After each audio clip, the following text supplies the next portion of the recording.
Good morning students. कैसे हो वे सारे सारे बहुत अच्छे हो। वीडियोस नहीं देख रहे हो मैं फिर से ही कहूँगा वीडियो देखो और ज्ञान लो। इलेक्ट्रोकेमिस्ट्री पढ़ रहे हैं, लेक्चर 13 पढ़ेंगे आज। कोलरा चला हमने खत्म कर चुके हैं हम। आज का हमारा टॉपिक था फैराडे लॉ पे। लेकिन फैराडे लॉ का देखो पूरा नाम क्या है, फैराडेज लॉज ऑफ इलेक्ट्रोलिसिस। लो तो हम पढ़ लेंगे, लो में ज्यादा कुछ नहीं, दो लो है सिंपल से, चार चार दो दो लाइन की स्टेटमेंट है, 4 लाइन है टोटल। छोटा सा फॉर्मूला है न्यूमेरिकल का। लेकिन ये लो पढ़ने से किसका लो है, इलेक्ट्रोलिसिस का। तो पहले हमें इलेक्ट्रोलिसिस सीखना पड़ेगा, इलेक्ट्रोलिसिस के बारे में पता होना चाहिए, इलेक्ट्रोलिसिस है क्या। इलेक्ट्रोलिसिस से डायरेक्ट कोई क्वेश्चन नहीं आता। क्वेश्चन आएगा तो मैं बताऊंगा वो कौन सा आएगा एमसीक्यू में, कि electrolysis of this, in the electrolysis of this electrolyte कौन सा ion which cation goes to this anode और कैथोड, कि कौन सा किस साइड जाएगा, ये क्वेश्चन बनता है। इससे ज्यादा और क्वेश्चन इलेक्ट्रोलिसिस से नहीं बनता। लेकिन फिर भी इलेक्ट्रोलिसिस आपको फैराडे लॉ सीखने से के लिए बहुत जरूरी है, वो आपको आना चाहिए। तो दोस्तों नमस्कार, मेरा नाम है मनीष कुमार और मैं पढ़ा रहा हूँ आपको केमिस्ट्री, इलेक्ट्रोकेमिस्ट्री यूनिट 2 सीबीएसई। हमने शुरू की हुई है, लेक्चर 13वां आ रहा है आज।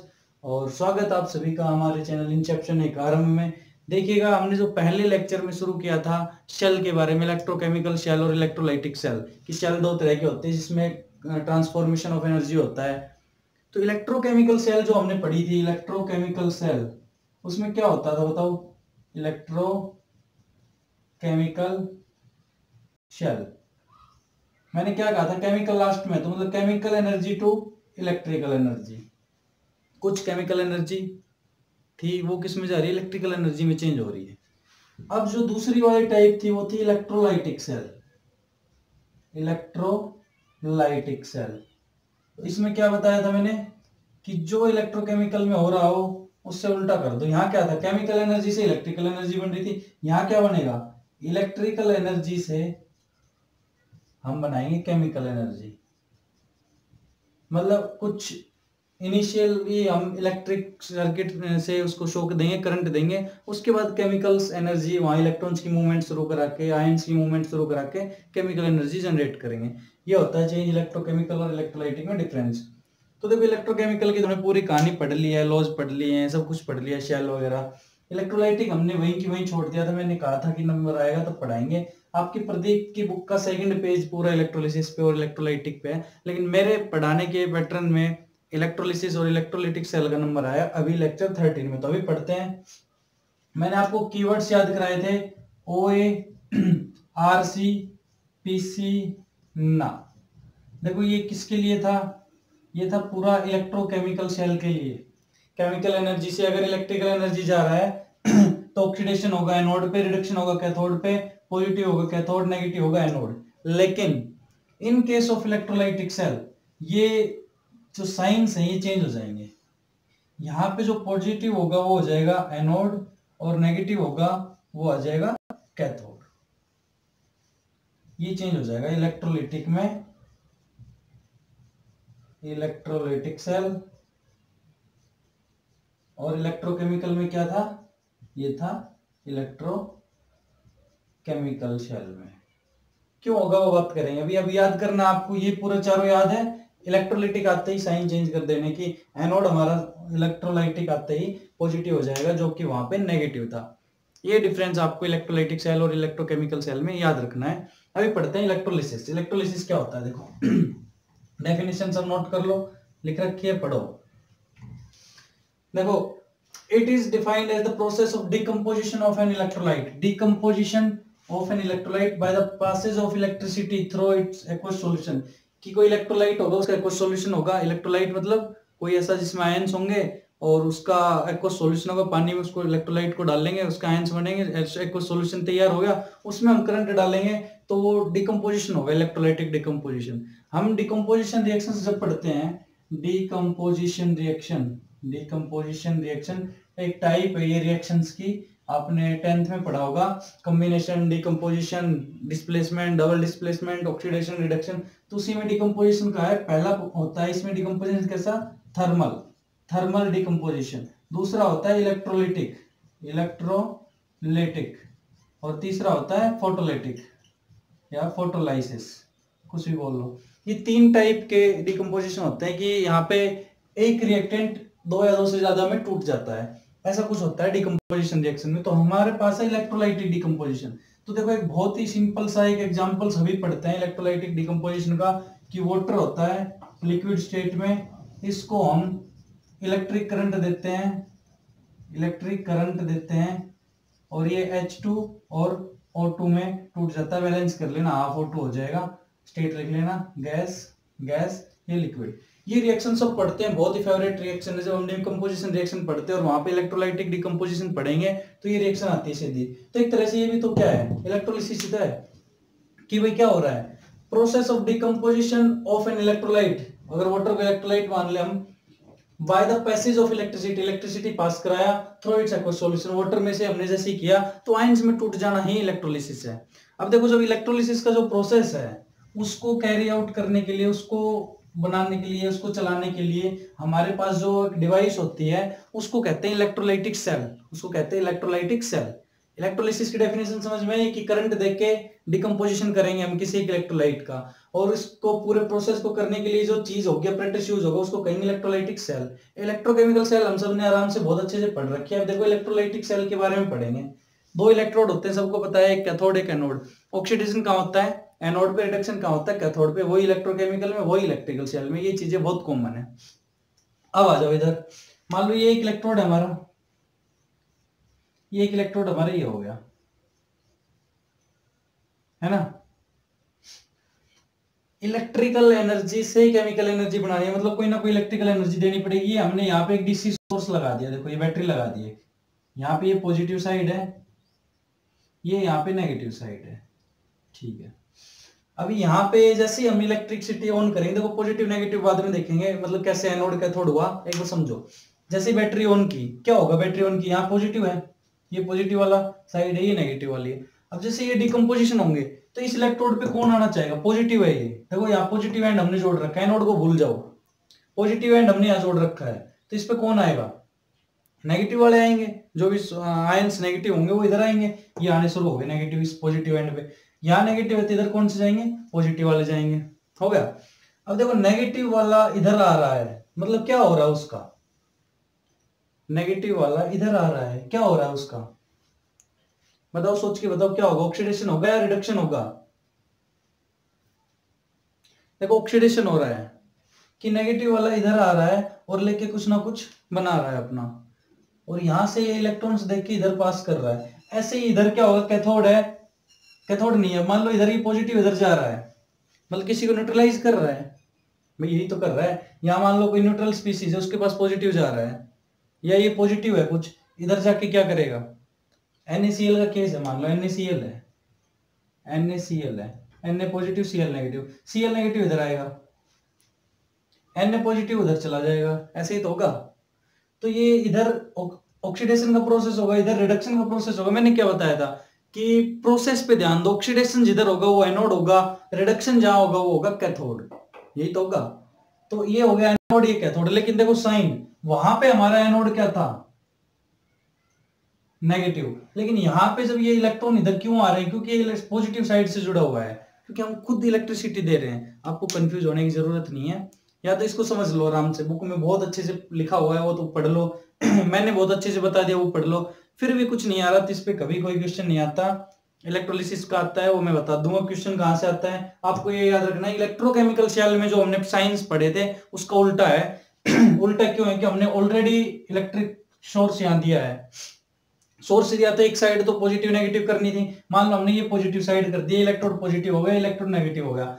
अब ये पॉजिटिव है तो जब इलेक्ट्रिक करंट देंगे तो जब ये आयंस में टूटेगा ये सॉल्यूशन, तो पॉजिटिव की साइड कौन आना चाहेगा, नेगेटिव वाले। प्रोसेस क्या हो गया, ऑक्सीडेशन का, तो एनोड बन गया ऑटोमेटिक, जिधर ऑक्सीडेशन होगा वहां हमेशा एनोड होगा, इधर पॉजिटिव जा रहे हैं तो यहाँ रिडक्शन होगा, तो जहां रिडक्शन होगा वहां हमेशा कैथोड होगा, ऐसे याद रख लो, या फिर आप उल्टा कर लो, कैसे भी आप याद कर सकते हो तो इलेक्ट्रोलाइसिस का प्रोसेस मेरे ख्याल में आपको समझ में आ गया होगा।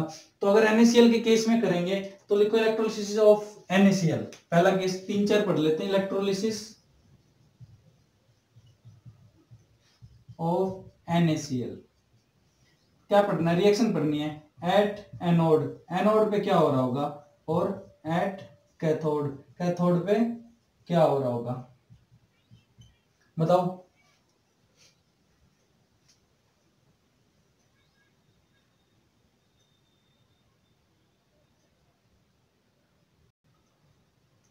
देखो एनोड है, एनोड पे क्या हो रहा है, नेगेटिव आ रहा है ना, Cl नेगेटिव है, ये क्या करेगा, एक इलेक्ट्रॉन दे देगा और क्या बना लेगा, Cl बना लेगा। ऐसे ही अब ये एक Cl है, एक Cl क्या होता है, एक Cl से कुछ नहीं होता, तो दो Cl लो, दो Cl लेके Cl2 बना लेंगे, दो इलेक्ट्रॉन देख के। इधर कैथोड पे क्या होगा बताओ, कैथोड पे क्या होगा, Na पॉजिटिव हमारे पास, Na पॉजिटिव वो क्या करेगा, इलेक्ट्रॉन ले लेगा और क्या बनाएगा, Na बना लेगा, यही तो होगा। यहाँ पे ये दो इलेक्ट्रॉन देके Cl2 बना लेगा। तो यही प्रोसेस है हमारा एनोड और कैथोड का।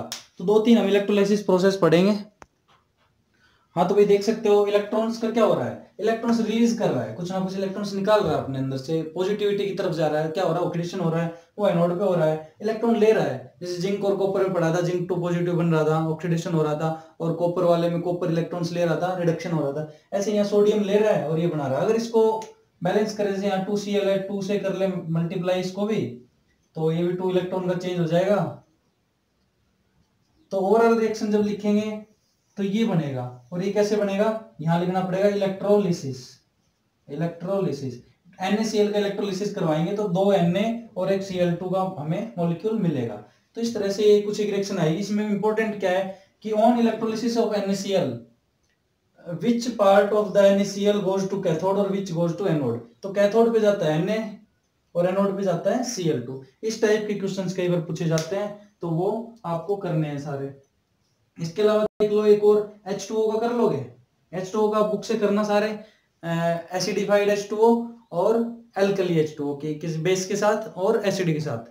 तो इलेक्ट्रोलिसिस के प्रोसेस का शायद मैं ये समझ सकता हूँ, आपको समझ में आ गया। इंपॉर्टेंट इलेक्ट्रोलिटिक सेल थी, वहां पे साइन चेंज हो रहा है, ये आपको समझ में आ जाना चाहिए। नेगेटिव इधर क्यों आ रहा है, क्योंकि ये पॉजिटिव इलेक्ट्रोड है। अगर नेगेटिव इधर आ रहा है, इलेक्ट्रॉन आ रहे हैं इधर इलेक्ट्रॉन वाला, और ये करंट इलेक्ट्रॉन इधर ही तो जाएगा, आ रहा है तो इधर से ऐसे जाएगा, तो मतलब इलेक्ट्रॉन दे रहा है, ये लेके इलेक्ट्रॉन इधर दे रहा है। तो क्या हो रहा है, इलेक्ट्रॉन रिलीज करना, ऑक्सीडेशन, इलेक्ट्रॉन लेना, ये इलेक्ट्रॉन ले रहा है देखो, तो ये कैसा होगा, इलेक्ट्रॉन लेने वाला, रिडक्शन।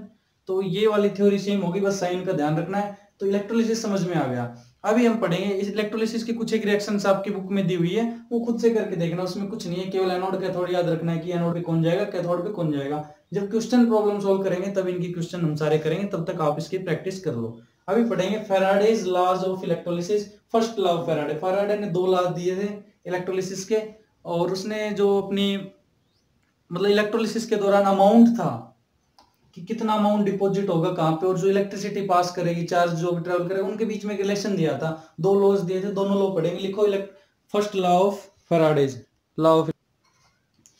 हाँ तो बच्चों इलेक्ट्रोलिसिस का प्रोसेस आपको समझ में आ गया है, इलेक्ट्रोलाइटिक सेल के बारे में पढ़ लिया है बहुत अच्छे से, कोई दिक्कत नहीं है किसी तरह की भी, वहां जो पढ़ना है वो ठीक है।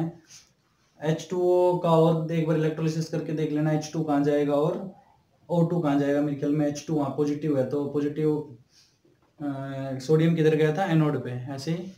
और H2 भी कहाँ चला जाएगा, एनोड पे चला जाएगा, और O2 कहाँ चला जाएगा, O2 चला जाएगा, नहीं H2 जाएगा कैथोड पे और O2 जाएगा एनोड पे।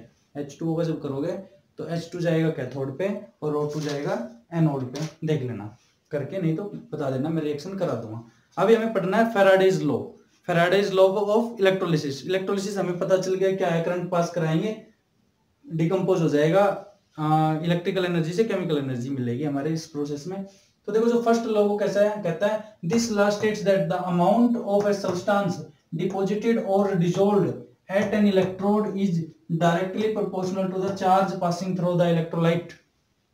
वो कह रहा है 2 इलेक्ट्रोड थे इलेक्ट्रोलिटिक सेल में, वो कह रहा है कि या तो क्या होगा, या तो ये पॉजिटिव वाला इधर जाएगा, या फिर ये इलेक्ट्रॉन इधर देगा, या इलेक्ट्रॉन इधर लेगा। तो उससे क्या होगा, जैसे हमारी जिंक रोड डिग्रेड हो जा रही थी और एक की जाके डिपॉजिट हो जा रहा था कॉपर पे, तो वही प्रोसेस है कि कितना अमाउंट डिपॉजिट होगा या कितना डिजोल्व होगा, कितना डिग्रेड होगा, वो किस पे डिपेंड करेगा, वो किस पे डिपेंड करेगा, the amount of substance deposited और dissolved at an electrode is directly proportional to the charge passing through the electrolyte. कि कितना चार्ज पास कर रहा है, कि भाई जो पासिंग चार्ज जितना जा रहा है उतना ही डिपॉजिट होगा या उतना ही वहां से डिग्रेड होगा, डिजोल्व होगा। ये डिपेंड करना है, सीधी सी बात है कि भाई 2 इलेक्ट्रोलाइट है, अब इसका जितना भी डिपॉजिट होगा और इसका जितना भी टूटेगा, वो किस पे डिपेंड करेगा, कितना चार्ज बह रहा है या कितना चार्ज फ्लो कर रहा है, उस पर डिपेंड करेगा।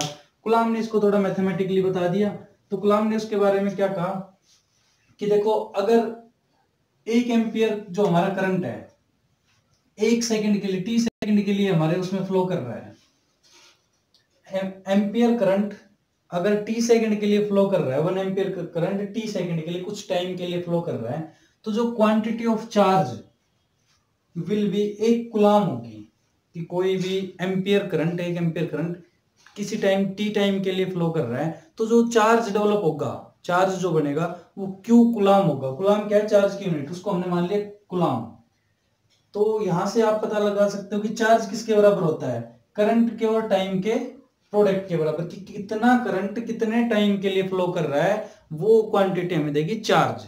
चार्ज क्या है? कि कितना करंट कितने टाइम के लिए फ्लो कर रहा है, वो चार्ज। तो उसने क्या कहा था, फैराडे ने क्या कहा? If W gram of substance deposited by Q coulomb of electricity then by Faraday's law. कि अगर मान लो हमने Q चार्ज कुछ ना कुछ फ्लो कराया, हमने मेजर कर लिया, यहाँ पे इलेक्ट्रोलाइट में एमीटर होता है, वहां हमने कर लिया कि इतना चार्ज फ्लो किया है, और W ग्राम ऑफ इलेक्ट्रोलाइट से डिपोजिट हुआ है दूसरे वाले इलेक्ट्रोड पे। जिस इलेक्ट्रोड पे डिपोजिशन हो रहा है उसमें कुछ W ग्राम सब्सटेंस डिपोजिट हुआ है और Q चार्ज हमने फ्लो कराया है।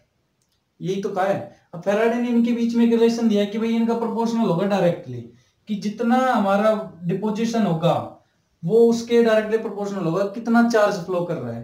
कि दोनों का रिलेशन डायरेक्टली का, अगर चार्ज कम करेंगे तो अमाउंट जो डिपॉजिट हो रहा है सब्सटेंस का वो भी कम होगा, अगर चार्ज ज्यादा फ्लो हो रहा है तो ज्यादा amount of substance will be deposited. ये फैराडे ने अपने लॉ में कहा। अब यहां से इन्होंने थोड़ा सा आगे बढ़ा दिया। क्यों क्या बताया मैंने सबसे पहले? आई क्रॉस टी, कि कितना करंट कितने टाइम के लिए दौड़ा, तो ऐसे लिख सकते हैं W is directly proportional to I T. अब जो डायरेक्टली प्रोपोर्शनलिटी का कांस्टेंट कभी भी हटता है तो उसके लिए एक कांस्टेंट आता है, तो उसके लिए यहाँ पे आया W is equal to Z I T. T छोटा होगा भाई, जेड आई टी। अब जो जेड आया ये हमारा प्रोपोर्शनलिटी कांस्टेंट, इसको क्या कहा जाता है? इसको बताओ क्या कहा जाता है? इसको कहा जाता है electrochemical equivalent. Electrochemical equivalent. Electrochemical equivalent किसको कहा जाता है? जो प्रोपोर्शनलिटी कांस्टेंट हमारा आया है W is equal to Z I T. Z है इलेक्ट्रोकेमिकल इक्विवेलेंट, दिखाई नहीं दे रहा होगा, ऊपर लिख लेना इलेक्ट्रोकेमिकल इक्विवेलेंट। और इसकी वैल्यू होती है, जो इलेक्ट्रोकेमिकल इक्विवेलेंट होता है इसकी वैल्यू हमारी होती है, अगर जेड की टर्म्स में बात करें, एक बार रोक देता हूं, रोक के लिखते हैं। देखो भाई W is equal to Z I T. Z क्या हमारा इलेक्ट्रोकेमिकल इक्विवेलेंट, आई हो गया करंट एम्पियर में, टी हो गया टाइम सेकंड में। अब बोल रहे हैं जेड को डिफाइन करो। अगर मान लो जेड का अगर 1 एम्पियर करंट हमारा 1 सेकंड के लिए फ्लो करा दे, मतलब क्यू 1 कूलम चार्ज हो, टोटल 1 कूलम, तो अगर इसमें वैल्यू पुट करेंगे W is equal to Z into 1 into 1, this implies that W is equal to Z. कि जब 1 कूलम चार्ज या 1 एम्पियर करंट 1 सेकंड के लिए फ्लो करेगा तो जितना सब्सटेंस डिपॉजिट होगा इलेक्ट्रोड पे वो किसके बराबर होगा? इलेक्ट्रोकेमिकल इक्विवेलेंट के बराबर होगा। अब मान लो E gram of ion deposit हुए, E gram of ion deposited, deposited E gram of ion अगर हमारे पास डिपॉजिट हुए तो बताओ फिर क्या बनेगा उसके बाद? देखो एक जो टर्म आई थी कि 96,500 की टर्म पढ़ी थी हमने। देखो बच्चों जल्दी से एक बार फिर से देखते हैं। जो फैराडे की कहानी थी वो क्या थी कि हमने जब चार्ज पढ़ रहे थे करंट इलेक्ट्रिसिटी, तब मैंने थोड़ा सा बताया था कि एवोगैड्रो नंबर होते हैं 6.02 × 10⁻⁻23, उस पे जितना चार्ज होता है उसको 1 फैराडे माना गया है, 96,488, उसको 96,500 मान लिया जाता है। तो यहाँ से जब जेड को कैलकुलेट करेंगे तो ये दरअसल फिजिक्स का टर्म है, बिल्कुल टर्मिनोलॉजी। अगर आपको यहाँ समझ में ना आए तो आपको सीधे 2 चीजें याद रखनी है, मैं बता दूंगा, थोड़ा सा समझ लो कि एवोगैड्रो नंबर पे जो चार्ज है वो फैराडे माना जाता है। तो उसके लिए अगर, क्योंकि 96,500 coulomb discharge E gram of ions, मान लो ये है 1 एवोगैड्रो नंबर जितना भी चार्ज है, एवोगैड्रो नंबर जितना, वो E ग्राम आयंस को डिस्चार्ज करता है।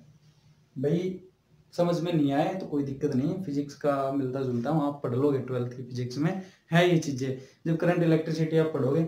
लेकिन अगर आ रहा है तो अच्छी बात नहीं, कोई डरने वाली बात नहीं है, क्योंकि 96,500 coulomb discharge E gram of ions की, इतना कूलम चार्ज है वो इतने ग्राम आयंस को डिस्चार्ज करता है।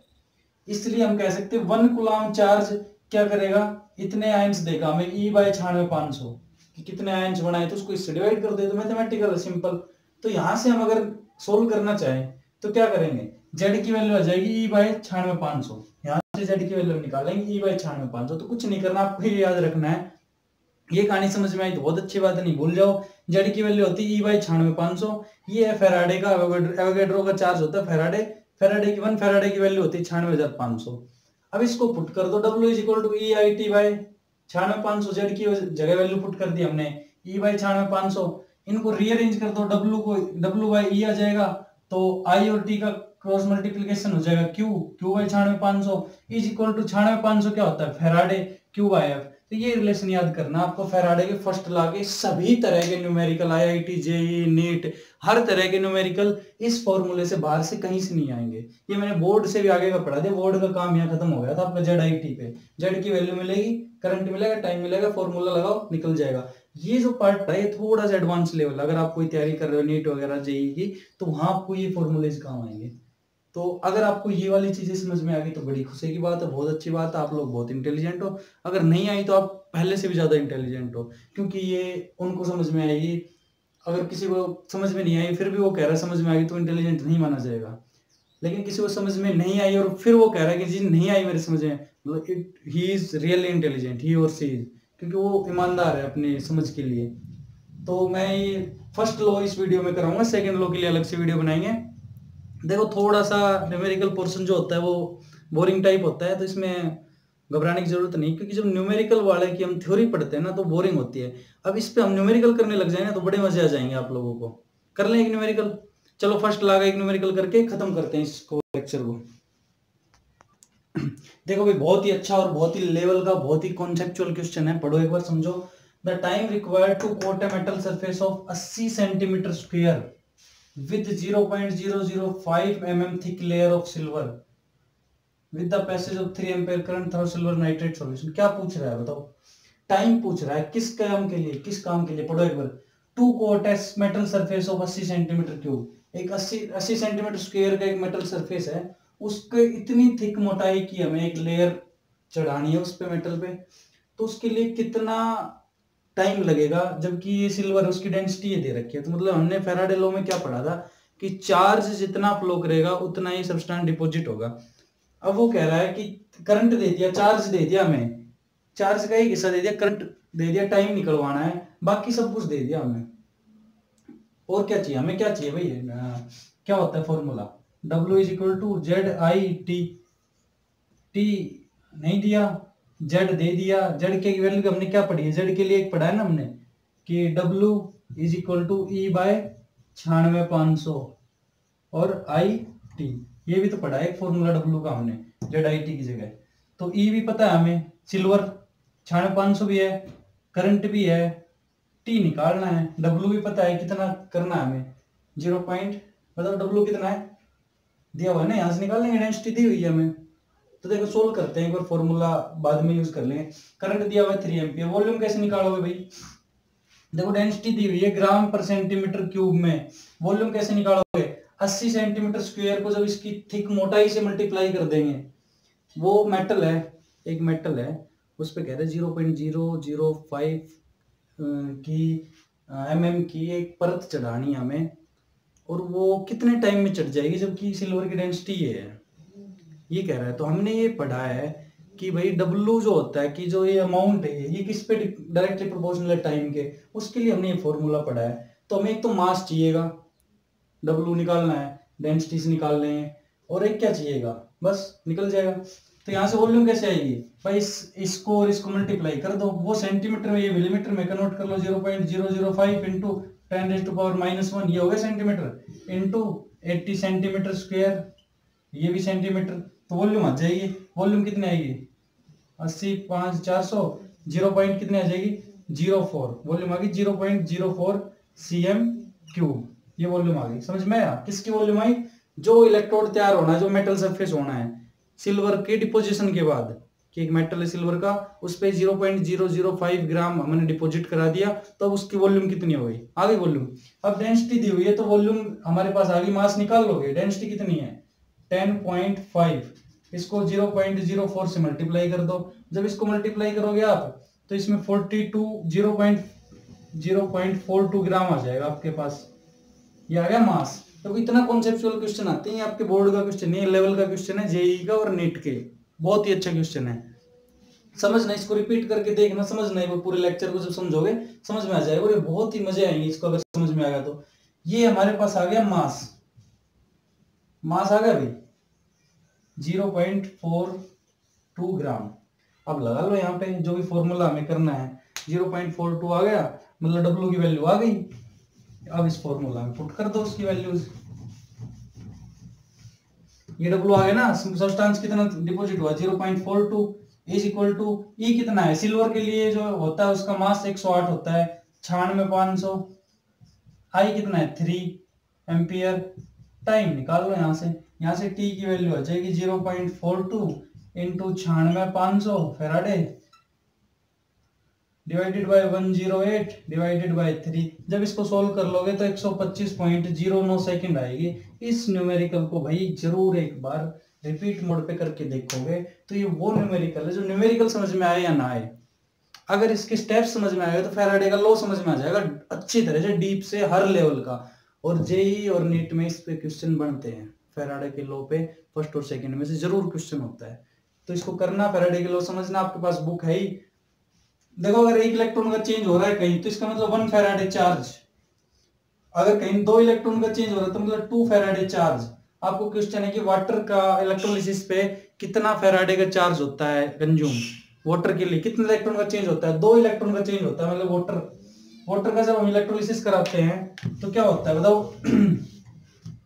वाटर का जब इलेक्ट्रोलिसिस कराते हैं तो किस में टूटता है, ट्वाइस H पॉजिटिव प्लस 1/2 और 2 नेगेटिव, यही होता है। तो यहाँ पे 2 इलेक्ट्रॉन का तो चेंज हुआ 2, तो 2 इलेक्ट्रॉन का चेंज मतलब 2 फैराडे चार्ज। तो पूछे कि on electrolysis of water how much charge consumed या हाउ मच चार्ज इन्वॉल्व, तो 2 इलेक्ट्रॉन का चार्ज मतलब 2 फैराडे चार्ज मतलब 2 गुणा में 96,500 इतना चार्ज। कहीं एक का है तो 1 फैराडे, 4 है तो 4 फैराडे। एल्युमिनियम आ गया 3 प्लस होता है 3 फैराडे। इस तरह के कुछ एक क्वेश्चन प्रदीप में दिए हुए हैं, वो सारे आपको सोल्व करने। कहीं प्रॉब्लम आती है तो आप डाउट पूछेंगे। चलो आज का लेक्चर काफी लंबा हो गया, कल के लेक्चर में पढ़ेंगे फैराडे सेकंड लॉ। इसमें कोई डाउट हो तो आप पूछ सकते हो बहुत अच्छे से। और बुक्स से जरूर थोड़ा सा पढ़ोगे, क्वेश्चन सोल्व करोगे, कोशिश करो। हो ना हो वो अलग बात है, रिजल्ट पे मत जाओ, कर्म करो बस। तो वहां से जरूर कुछ ना कुछ कॉन्फिडेंस आप में डेवलप होगा, आप अप्रोच करना सीखोगे क्वेश्चन को। चलो मिलते हैं नेक्स्ट लेक्चर में, तब तक के लिए धन्यवाद। वीडियो अच्छा लगे तो लाइक करना और चैनल को सब्सक्राइब करना। Thank you.